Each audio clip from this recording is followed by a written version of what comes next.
سورۃ الشعراء کی آیت نمبر 192 سورۃ الشعراء کا 11واں رکوع اور 19ویں پارے کا 15واں رکوع۔ اللہ رب العالمین نے ارشاد فرمایا وَإِنَّهُ لَتَنزِيلُ رَبِّ الْعَالَمِينَ، اور بے شک یہ قرآن رب العالمین کا اتارا ہوا ہے۔ نزل به الروح الامین، اسے روح الامین لے کر اترے۔ روح الامین سے حضرت جبریل علیہ السلام مراد ہیں، جو وحی کے امین ہیں، امانت دار ہیں۔ علی قلبی کا، آپ کے دل پر، تاکہ آپ اسے محفوظ رکھیں اور سمجھیں اور نہ بھولیں۔ دل کی تخصیص، دل کا ذکر اس لیے ہے کہ در حقیقت وہی مخاطب ہے، دل ہی سے خطاب کیا جاتا ہے۔ تمیز، عقل اور اختیار کا مقام بھی دل ہے۔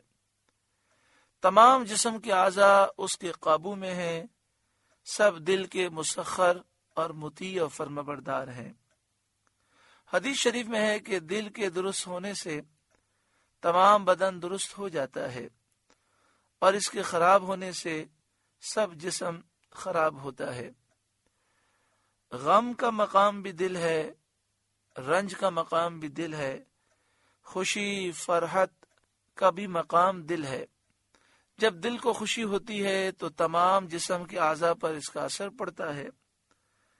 تو دل مثل رئیس کے ہے، پورے جسم کا وہ سردار ہے۔ عقل بھی دل ہی میں ہوتی ہے، یہی موضع ہے عقل کا۔ تو امیر مطلق ہوا، یعنی دل پوری طرح سے سردار ہے اور سارے جسم کے اعضاء اس کے تابع دار ہیں۔ تکلیف جو عقل و فہم کے ساتھ مشروط ہے، اسی کی طرف راجع ہوئی، یعنی انسان کو جو مکلف بنایا گیا تو اسے مکلف بنایا گیا جو عقل رکھتا ہے، فہم رکھتا ہے۔ جو بچہ ناسمجھ ہے، جو شخص مجنون ہے، اسے شریعت کا مکلف نہیں بنایا گیا۔ معلوم ہوا کہ سارا دار و مدار جو ہے وہ دل کا ہے، اس لیے یہاں پر دل کی تخصیص فرمائی۔ علی قلبی کا، آپ کے دل مبارک پر اس قرآن مجید فرقان حمید کو نازل کیا۔ لتکون من المنذرین، تاکہ آپ ڈر سنائیں، تاکہ آپ کافروں کو اللہ کے عذاب کا ڈر سنائیں۔ بلسان عربی مبین، روشن عربی زبان میں۔ وَإِنَّهُ لَفِي زُبُرِ الْأَوَّلِينَ، اور بے شک اس کا چرچا پچھلی کتابوں میں ہے، یعنی جو کتابیں گزر چکی اس میں اس کا چرچا ہے۔ یہاں مفسرین فرماتے ہیں وَإِنَّهُ، ہو ضمیر کا مرجع اگر قرآن ہو تو ترجمہ یہ ہوگا کہ اس قرآن کا ذکر تمام آسمانی کتابوں میں ہے، اور اگر ہو ضمیر کا مرجع سید عالم صلی اللہ علیہ وآلہ وسلم کی ذات ہو، حضور سید عالم صلی اللہ علیہ وآلہ وسلم کی طرف ضمیر راجع ہو، تو معنی یہ ہوں گے کہ پچھلی کتابوں میں آپ صلی اللہ علیہ وآلہ وسلم کی نعت اور آپ کی صفات لکھی ہوئی ہیں، ان کا ذکر کیا گیا ہے۔ اولم یکن لہم آیتن، اور کیا یہ ان کے لیے نشانی نہ تھی سید عالم صلی اللہ علیہ وآلہ وسلم کے سچے ہونے کی، آپ کے صدق نبوت اور رسالت پر کیا یہ نشانی نہ تھی؟ ان یعلمہ علماء بنی اسرائیل، کہ اس نبی کو جانتے ہیں بنی اسرائیل کے علماء۔ بنی اسرائیل کے علماء اپنی کتابوں سے اس نبی آخر الزماں کو جانتے ہیں اور لوگوں کو خبریں دیتے ہیں۔ حضرت عبداللہ بن عباس رضی اللہ تعالی عنہما نے فرمایا کہ اہل مکہ نے یہود مدینہ کے پاس، مدینہ شریف کے یہودیوں کے پاس اپنے معتقدین کو یہ دریافت کرنے بھیجا کہ کیا نبی آخر الزماں سید کائنات محمد مصطفیٰ صلی اللہ علیہ وسلم کی نسبت ان کی کتابوں میں کوئی خبر ہے؟ اس کا جواب یہودی علماء نے یہ دیا کہ یہی ان کا زمانہ ہے اور ان کی نعت اور صفت توریت میں موجود ہے۔ یہودی علماء میں سے حضرت عبداللہ بن سلام اور حضرت ابن یامین، حضرت ثعلبہ، حضرت اسد اور حضرت اسید، یہ وہ حضرات ہیں جنہوں نے توریت میں نبی اکرم صلی اللہ علیہ وآلہ وسلم کے اوصاف پڑھے تھے۔ نبی اکرم صلی اللہ علیہ وآلہ وسلم پر یہ حضرات ایمان لائے۔ وَلَوْ نَزَّلْنَاهُ عَلَى بَعْضِ الْأَعْجَمِينَ، اور اگر ہم اسے کسی غیر عربی شخص پر اتارتے، فَقَرَأَهُ عَلَيْهِمْ مَا كَانُوا بِهِ مُؤْمِنِينَ، کہ وہ انہیں پڑھ سناتا جب بھی اس پر ایمان نہ لاتے۔ معنی یہ ہے کہ ہم نے یہ قرآن کریم ایک فصیح بلیغ عربی نبی پر اتارا جن کی فصاحت بلاغت اہل عرب کو مسلم ہے۔ اہل عرب اس نبی کی فصاحت و بلاغت کو تسلیم کرتے ہیں اور وہ جانتے ہیں کہ قرآن کریم معجز ہے، عاجز کر دینے والی کتاب ہے۔ اس کی مثل ایک صورت بنانے سے بھی تمام دنیا عاجز ہے۔ اس کے علاوہ اہل کتاب کے علماء کا اتفاق ہے کہ اس کے نزول سے پہلے اس کے نازل ہونے کی بشارت اور اس نبی کی صفت ان کی کتابوں میں انہیں مل چکی ہے۔ اس سے یقینی طور پر، قطعی طور پر ثابت ہوتا ہے کہ یہ نبی اللہ کے بھیجے ہوئے ہیں اور یہ کتاب اللہ کی نازل فرمائی ہوئی کتاب ہے، اور کفار جو طرح طرح کی بیہودہ باتیں اس کتاب کے متعلق کہتے ہیں سب باطل ہیں، اور خود کفار بھی متحیر ہیں، حیران اور پریشان ہیں کہ اس کے خلاف کیا بات کہیں۔ اس لیے کبھی وہ کہتے ہیں کہ یہ تو پرانے لوگوں کی داستانیں، قصے، کہانیاں ہیں، کبھی شعر کہتے ہیں، کبھی جادو کہتے ہیں، اور کبھی یہ کہتے ہیں کہ معاذ اللہ ثم معاذ اللہ، اس قرآن کو خود سید عالم صلی اللہ علیہ وسلم نے بنا لیا ہے اور اللہ تعالیٰ کی طرف اس کی غلط نسبت کر دی ہے۔ اللہ نے قرآن نازل نہیں کیا، حضور نے خود بنایا، اور کہتے ہیں یہ اللہ کی کتاب ہے۔ اس طرح کے بیہودہ اعتراض دشمن ہر حال میں کر سکتا ہے۔ جو بغض رکھتا ہے، عداوت رکھتا ہے، جو ضدی ہے، تو وہ نہ ماننے والا ہے، وہ کسی بات کو ماننے کی تیار ہی نہیں، تو جیسی بھی حالت ہو وہ اعتراض ضرور کرے گا۔ اب ان کا یہ اعتراض ہے کہ یہ چونکہ عربی جانتے ہیں، فصیح و بلیغ ہیں، اس لیے انہوں نے عربی میں قرآن بنا لیا۔ تو فرمایا حتیٰ کہ اگر بالفرض یہ قرآن کسی غیر عربی اجمی شخص پر نازل کیا جاتا جو عربی کی مہارت نہ رکھتا، اس کے باوجود وہ ایسا معجز قرآن پاک پڑھ کر سناتا جو لوگوں کو عاجز کرنے والا ہے، جب بھی یہ لوگ اسی طرح کفر کرتے جس طرح انہوں نے اب کفر و انکار کیا، کیونکہ ان کے کفر و انکار کا باعث عناد ہے، حسد ہے، کینہ ہے، بغض ہے، عداوت ہے، ضد ہے۔ یہ سب کچھ جاننے کے باوجود مخالفت کرتے ہیں۔ تو یہاں فرمایا وَلَوْ نَزَّلْنَاهُ عَلَى بَعْضِ الْأَعْجَمِينَ، اور اگر ہم اسے کسی غیر عربی شخص پر اتارتے، فَقَرَأَهُ عَلَيْهِ مَا كَانُوا بِهِ مُؤْمِنِينَ، کہ وہ انہیں پڑھ سناتا جب بھی اس پر وہ ایمان نہ لاتے۔ كَذَلِكَ سَلَكْنَاهُ فِي قُلُوبِ الْمُجْرِمِينَ، ہم نے یوں ہی جھٹلانا داخل کر دیا مجرموں کے دلوں میں، یعنی ان کافروں کے دلوں میں کفر کو ہم نے داخل کر دیا، جن کا کفر اختیار کرنا اور اس پر اصرار کرنا، اس پر مصر رہنا ہمارے علم میں ہے۔ تو ان کے لیے ہدایت کا کوئی بھی طریقہ اختیار کیا جائے، کسی حال میں وہ کفر سے پلٹنے والے نہیں، ایمان لانے والے نہیں، کیونکہ ان کے دل مردہ ہیں۔ لا یؤمنون بھی، وہ اس پر ایمان نہ لائیں گے، حتی یروا العذاب العلیم، یہاں تک کہ دیکھیں دردناک عذاب۔ جب تک یہ دردناک عذاب نہ دیکھ لیں نہیں مانیں گے۔ فَيَأْتِيَهُمْ بَغْتَةً وَهُمْ لَا يَشْعُرُونَ، تو وہ اچانک ان پر آ جائے گا اور انہیں خبر نہ ہوگی۔ فَيَقُولُوا هَلْ نَحْنُ مُنظَرُونَ، تو کہیں گے کیا ہمیں کچھ مہلت ملے گی تاکہ ہم ایمان لائیں اور تصدیق کریں، لیکن اس وقت مہلت نہ ملے گی۔ جب سید عالم صلی اللہ علیہ وآلہ وسلم نے کفار کو اس عذاب کی خبر دی تو برائے تمسخر اور استہزاء کہنے لگے، مذاق اڑانے کے لیے کہنے لگے کہ عذاب کب آئے گا؟ اس پر اللہ تبارک و تعالی ارشاد فرماتا ہے، أَفَبِعَذَابِنَا يَسْتَعْجِلُونَ، تو کیا ہمارے عذاب کی جلدی کرتے ہیں؟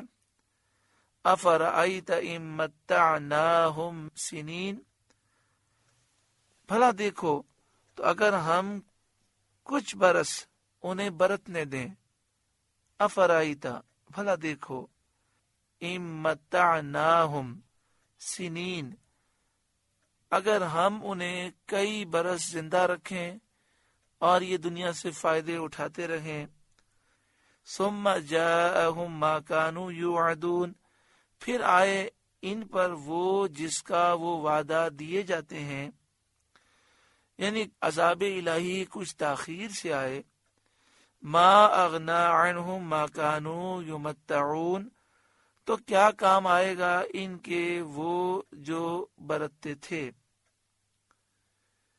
یعنی دنیا کی زندگانی اور اس کا عیش چاہے جتنا بھی طویل ہو جائے لیکن نہ وہ عذاب کو دور کر سکے گا نہ اس کی شدت کم کر سکے گا۔ وما اہلکنا من قریۃ الا لها منذرون، اور ہم نے کوئی بستی ہلاک نہ کی جسے ڈر سنانے والے نہ ہوں، یعنی جس بستی کو ہلاک کیا گیا تو پہلے ان میں ڈر سنانے والے بھیجے گئے، انہوں نے سمجھانے کا حق ادا کیا، پھر بھی جب یہ لوگ نہ مانے تو انہیں ہلاک کیا گیا۔ وما اہلکنا من قریۃ الا لها منذرون ذکرا، اور ہم نے کوئی بستی ہلاک نہ کی جسے ڈر سنانے والے نہ ہوں نصیحت کے لیے۔ وما کننا ظالمین، اور ہم ظلم نہیں کرتے، پہلے حجت قائم کر دیتے ہیں، ڈر سنانے والوں کو بھیج دیتے ہیں، اس کے بعد بھی جو لوگ سیدھے راستے پر نہیں آتے اور حق کو قبول نہیں کرتے ان پر عذاب کرتے ہیں۔ وما تنزلت به الشیاطین، اور اس قرآن کو لے کر شیطان نہ اترے، اس میں کافروں کا رد ہے جو کہتے تھے کہ جس طرح شیاطین کاہنوں کے پاس آسمانی خبریں لاتے ہیں، اسی طرح معاذ اللہ حضرت سید عالم صلی اللہ علیہ وآلہ وسلم کے پاس شیاطین قرآن لاتے ہیں۔ اس آیت میں ان کی اس خیال کو باطل کر دیا کہ یہ بالکل غلط خیال ہے۔ وما ينبغی لہم، اور وہ شیاطین اس قابل نہیں کہ وہ قرآن لا سکیں۔ وما یستطیعون، اور نہ وہ ایسا کر سکتے ہیں کیونکہ یہ ان کے مقدور سے باہر ہے، یہ ان کے بس کی بات ہی نہیں۔ انہم عن السمع لمعزولون، وہ تو سننے کی جگہ سے دور کر دیے گئے ہیں، یعنی انبیاء علیہم السلام کی طرف جو وحی ہوتی ہے اس کو اللہ تعالیٰ نے محفوظ کر دیا ہے۔ اللہ تعالیٰ نے اس کو محفوظ کر دیا جب تک کہ فرشتہ اس کو بارگاہ رسالت میں پہنچائے، اس سے پہلے شیاطین اس کو نہیں سن سکتے۔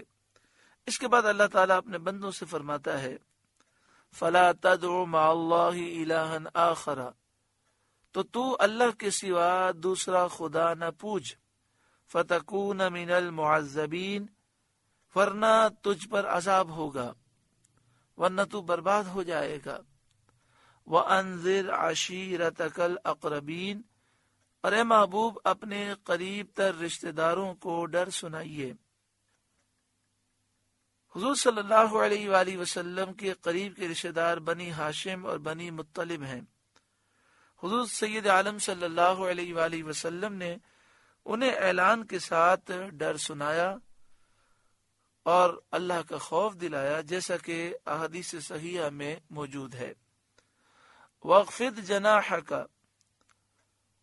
لِمَنِ اتَّبَعَكَ مِنَ الْمُؤْمِنِينَ، اور اے محبوب آپ اپنی رحمت کا بازو بچھائیے اپنے پیرو مسلمانوں کے لیے، ان مسلمانوں کے لیے جو آپ کی پیروی کرنے والے ہیں، ان کے لیے اپنی رحمت کا بازو بچھائیے، یعنی لطف و کرم فرمائیے ان مومنین پر جو سچائی کے ساتھ، سچے دل کے ساتھ، اخلاص کے ساتھ آپ پر ایمان لائیں، چاہے وہ مومنین آپ کے رشتہ دار ہوں یا نہ ہوں، آپ ان پر لطف و کرم فرمائیے۔ فَإِنْ عَصَوْكَ، تو اگر وہ آپ کا کہنا نہ مانے، آپ کا حکم نہ مانے، آپ کی نافرمانی کریں، فَقُلْ، تو آپ فرما دیجئے، انی بریء مما تعملون، میں تمہارے کاموں سے بے علاقہ ہوں، بری ہوں۔ وَتَوَكَّلْ عَلَى الْعَزِيزِ الرَّحِيمِ، اور اس پر بھروسہ کریں جو عزت والا مہربان ہے، یعنی اللہ تعالی پر بھروسہ کریں۔ آپ اپنے تمام کام اللہ کو تفویض کریں، یعنی اللہ کے سپرد کر دیں۔ امت کے لیے اس میں تعلیم ہے۔ نبی اکرم صلی اللہ علیہ وآلہ وسلم تو اللہ ہی پر بھروسہ رکھنے والے ہیں۔ قرآن مجید فرقان حمید پڑھنے والے کو یہ سمجھنا چاہیے کہ انسان صرف کوشش کر سکتا ہے، لیکن ہوتا وہی ہے جو رب چاہتا ہے۔ ہمیں چاہیے کہ ہم اپنے تمام معاملات اللہ کے سپرد کر دیں۔ جو اللہ پر بھروسہ کرتا ہے، اللہ اس کی مدد فرماتا ہے۔ الذی یراک حین تقوم، جو آپ کو دیکھتا ہے جب آپ کھڑے ہوتے ہیں۔ اے محبوب، جب آپ نماز کے لیے کھڑے ہوتے ہیں یا دعا کے لیے کھڑے ہوتے ہیں یا ہر اس مقام پر جہاں آپ ہوتے ہیں، اللہ تعالیٰ آپ کو دیکھتا ہے۔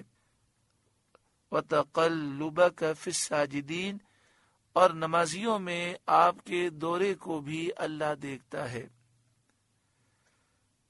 جب آپ اپنے تہجد پڑھنے والے صحابہ کرام کے احوال ملاحظہ فرمانے کے لیے رات کو دورہ کرتے ہیں اور دیکھتے ہیں کون سے صحابی رات کے وقت اللہ کی عبادت میں مشغول ہیں، تو اللہ تعالیٰ آپ کو دیکھتا ہے۔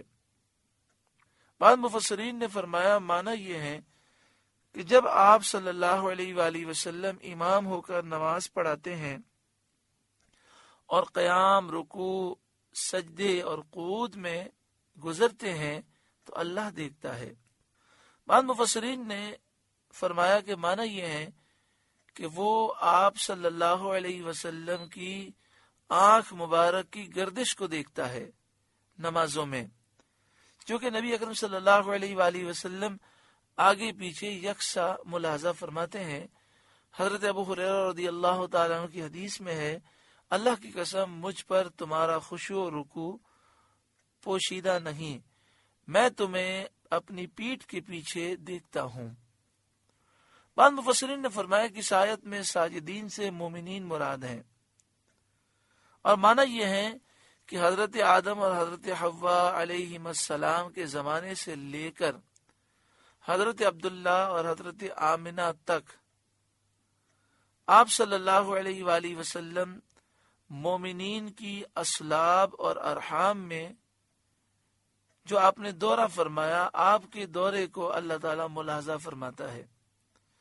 یعنی حضرت آدم علیہ السلام سے لے کر حضرت حوا سے لے کر آپ کے والد اور آپ کی والدہ تک جتنی پشتوں میں آپ رہے اور جتنے رحموں میں آپ رہے، اللہ تعالیٰ نے آپ کے دورے کو ملاحظہ فرمایا، اور یہ سب کے سب مومن تھے۔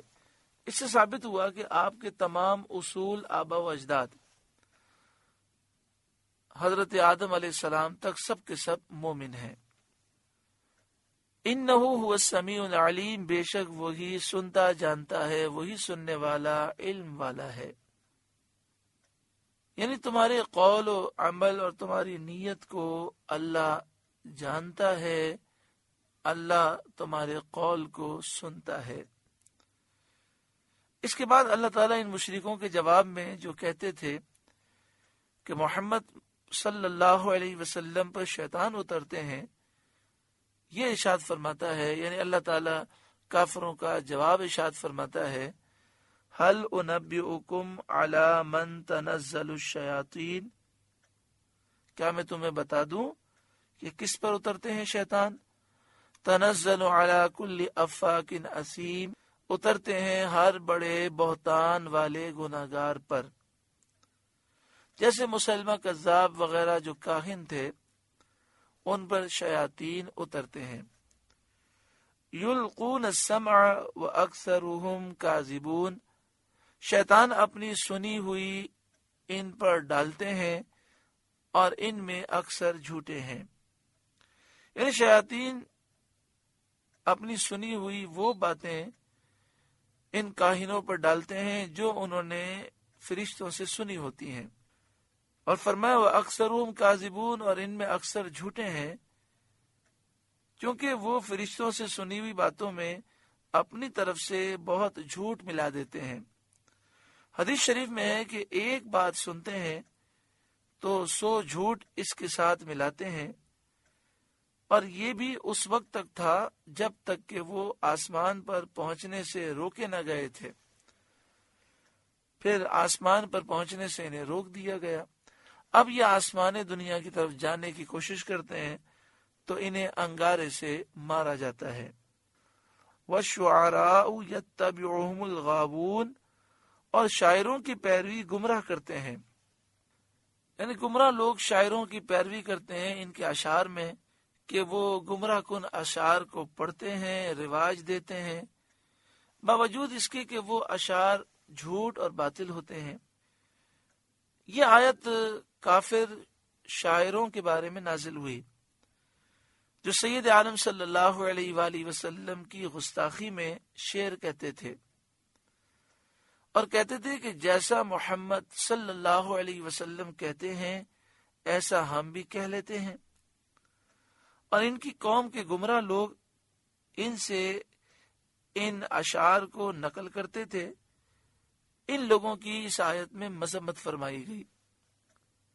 الم تر انہم فی کل وادی یہیمون، کیا تم نے نہ دیکھا کہ وہ ہر وادی میں سرگرداں پھرتے ہیں، حیران و پریشان پھرتے ہیں، اور ہر طرح کی جھوٹی باتیں بناتے ہیں، اور ہر لغو فضول اور باطل چیزوں میں شعر وہ پیش کرتے ہیں، ہر لغو باطل میں سخن آرائی کرتے ہیں، جھوٹی تعریفیں کرتے ہیں، جھوٹی مذمت کرتے ہیں، گستاخیاں کرتے ہیں۔ وَأَنَّهُمْ يَقُولُونَ مَا لَا يَفْعَلُونَ، اور وہ کہتے ہیں جو نہیں کرتے۔ بخاری مسلم کی حدیث میں ہے کہ اگر کسی کا جسم پیپ سے بھر جائے تو یہ اس کے لیے اس سے بہتر ہے کہ شعر سے پر ہو۔ مسلمان شاعر جو اس طریقے سے بچتے ہیں وہ اس حکم سے مستثنی کیے گئے، ان کے لیے مذمت نہیں ہے۔ یعنی یہ مذمت ان شاعروں کی ہے کہ جو جھوٹے اشعار کہتے ہیں، اشعار میں گندگی ہوتی ہے، فحاشی و عریانی ہوتی ہے، بے حیائی ہوتی ہے، اشعار کے ذریعے دین سے وہ لوگوں کو دور کرتے ہیں، دین کا مذاق اڑاتے ہیں، نبی اکرم صلی اللہ علیہ وآلہ وسلم کی توہین بیت بھی کرتے ہیں، اشعار کفر پر مشتمل ہوتے ہیں، ان لوگوں کی مذمت کی گئی۔ لیکن جو مومن شعراء ہیں ان کی تعریف کی گئی، الا الذین آمنوا وعملوا الصالحات، مگر وہ جو ایمان لائے اور اچھے کام کیے۔ اس میں شعراء اسلام کا استثناء فرمایا گیا، یعنی جو مسلمان شعراء ہیں وہ حضور سید عالم صلی اللہ علیہ وآلہ وسلم کی نعت لکھتے ہیں، اللہ تعالیٰ کی حمد لکھتے ہیں، اسلام کی تعریف لکھتے ہیں، نصیحتیں لکھتے ہیں، اس پر اجر و ثواب پاتے ہیں۔ بخاری شریف میں ہے کہ مسجد نبوی شریف میں حضرت حسان بن ثابت کے لیے ممبر بچھایا جاتا تھا اور حضرت حسان بن ثابت اس پر کھڑے ہو کر رسول کریم صلی اللہ علیہ وآلہ وسلم کے مفاخر پڑھتے تھے، حضور کی شان بیان کرتے اور کفار کی گستاخیوں کا جواب دیتے تھے، اور سید عالم صلی اللہ علیہ وآلہ وسلم ان کے حق میں دعا فرماتے جاتے تھے۔ بخاری کی حدیث میں ہے، حضور صلی اللہ علیہ وآلہ وسلم نے فرمایا، بعض شعر حکمت ہوتے ہیں۔ رسول کریم صلی اللہ علیہ وآلہ وسلم کی مجلس مبارک میں اکثر شعر پڑھے جاتے تھے، جیسا کہ ترمذی شریف میں حضرت جابر بن سمورہ سے مروی ہے۔ حضرت عائشہ رضی اللہ تعالی عنہا نے فرمایا کہ شعر کلام ہے، بعض اچھا ہوتا ہے، بعض برا، اچھے کو لو، برے کو چھوڑ دو۔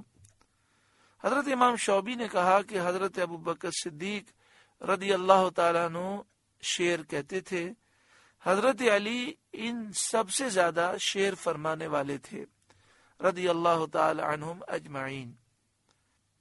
الا الذین آمنوا وعملوا الصالحات، مگر وہ جو ایمان لائے اور اچھے کام کیے، ان شعراء مسلمانوں کی مذمت نہیں ہے۔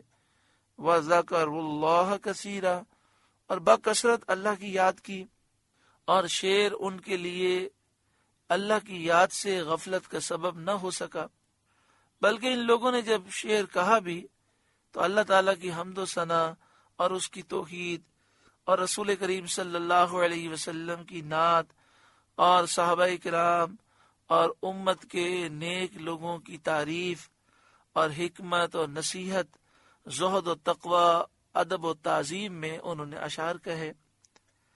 وَانْتَصَرُوا مِنْ بَعْدِ مَا ظُلِمُوا، اور بدلہ لیا بعد اس کے کہ ان پر ظلم ہوا، یعنی کافروں نے جو گستاخی کی اس کا بدلہ انہوں نے اشعار کے ذریعے لیا، بعد اس کے کہ ان پر ظلم ہوا کفار کی طرف سے، کہ کافروں نے مسلمانوں کی اور ان کے پیشواؤں کی توہین بے ادبی کی، تو ان مسلمان شعراء نے اس کو دفع کیا اور اس کے جوابات دیے۔ یہ مذموم نہیں ہے، یہ کوئی برا کام نہیں ہے، بلکہ اجر و ثواب کے ایسے لوگ مستحق ہیں۔ حدیث شریف میں ہے کہ مومن اپنی تلوار سے بھی جہاد کرتا ہے اور اپنی زبان سے بھی جہاد کرتا ہے، تو یہ ان حضرات کا جہاد ہے جو اشعار کے ذریعے دشمنوں کو جواب دیتے ہیں۔ آگے ارشاد فرمایا، وَسَيَعْلَمُ الَّذِينَ ظَلَمُوا أَيَّ مُنْقَلَبٍ يَنْقَلِبُونَ، اور اب جانا چاہتے ہیں ظالم کہ کس کروٹ پر پلٹا کھائیں گے، یعنی مشرکین جنہوں نے سید الطاہرین، ساری مخلوق میں افضل، سارے نبیوں رسولوں کے سردار صلی اللہ علیہ وآلہ وسلم کی توہین کی، بے ادبی کی، یہ ظالم، یہ مشرکین ان قریب جان لیں گے کہ ان کا انجام کیا ہوتا ہے، موت کے بعد ان کا حشر کیا ہوتا ہے۔ حضرت عبداللہ بن عباس رضی اللہ تعالی عنہما نے فرمایا، جہنم کی طرف وہ پلٹا کھائیں گے اور وہ برا ہی ٹھکانہ ہے۔ سورۃ الشعراء کا 11واں رکوع مکمل ہوا۔ یہ اس سورہ مبارکہ کا آخری رکوع ہے۔ الحمدللہ یہ سورہ مبارکہ مکمل ہوئی۔